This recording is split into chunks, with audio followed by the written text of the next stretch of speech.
Ils sont fous ces gens. Ils sont fous. Avant moi, il y avait des étudiants européens aussi qui venaient d'autres pays et je me faisais une comparaison de la taille physique. Donc je me trouvais que j'étais vraiment trop petit comparé à eux.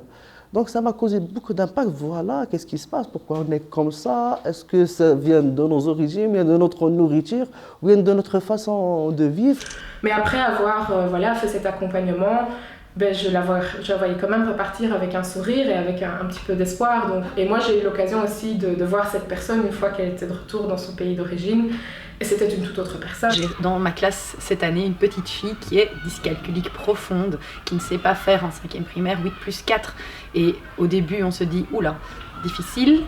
Mais on se rend compte qu'avec le pouvoir de la motivation, du regard et de la bienveillance qu'on peut donner à cet enfant, elle y arrive. Maintenant, ça va être difficile, mais elle y arrivera. C'est vrai que parfois on peut avoir un préjugé négatif quand on a des collègues qui parlent d'un enfant qui arrive dans notre classe qui dit voilà, tu sais, cet enfant-là, il a ça, ça, ça, ça, et qu'on peut se laisser influencer. Parfois on se laisse influencer et qu'on doit vraiment se faire violence pour passer outre.